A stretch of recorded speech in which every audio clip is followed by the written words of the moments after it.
Usted dispone de 3 minutos para convencer a sus electores en Tribuna Pública.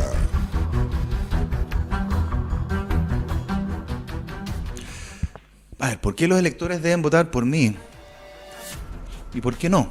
La verdad, la invitación es a aprobar. La invitación a la ciudadanía, a los electores, es a buscar las alternativas. Chile lleva una crisis de confianza, pero no es una confianza desconfianza generalizada, es una desconfianza hacia sus líderes políticos. Y si tanto desconfiamos de ellos, eso es una buena razón para hacer un cambio, es buscar una alternativa. Cuando las personas hablan de que, pucha, está este gallo siempre, las sillitas musicales son los mismos de siempre, que lata, que fome, los problemas van a seguir siendo los mismos, y realmente aparece una persona nueva y dicen, ¿y este gallo quién es? Precisamente la invitación es a conocer a las caras nuevas. Somos muchos los que estamos buscando un espacio para ofrecer una alternativa. Hay muchos más que están mirándonos para ver cómo nos va. Gente que no estaba en las condiciones de entrar en carrera hoy día, pero que están esperando cómo nos va para en 4 años más también sumarse a este proyecto.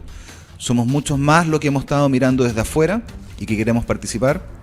Los que han estado en el poder, los que han estado en el Congreso, en el gobierno, son pocos y no son mejores que nosotros. Y nosotros tenemos en este minuto en nuestras manos, con nuestro voto, la posibilidad de generar un cambio. Así que la invitación es a que nos conozcan. Agradezco el espacio para que poder difundir las ideas, para que vean la cara, escuchen la voz, para que escuchen las ideas y las propuestas. Hay vida allá afuera, por decirlo de una manera. No los que han estado en el poder son los únicos aptos para poder gobernar. Los liderazgos que uno ve en los sindicatos, en los centros de padres, en los colegios, en las juntas de vecinos, hay gente que es súper movida, que está aprendida y que quiere aportar a su país. Démosle la oportunidad a todos, denme una oportunidad a mí para poder estar ahí y aportar a mi país y a mi región desde lo que yo sé hacer, que son hacer propuestas, ejecutar proyectos, dialogar, conciliar, lograr acuerdos. Podemos hacer mucho por Chile, así que los invito a 19 de noviembre, vayan a votar y ojalá hagan una rayita en el nombre del nuevo y no en el nombre de los de siempre. Chao, que les vaya bien.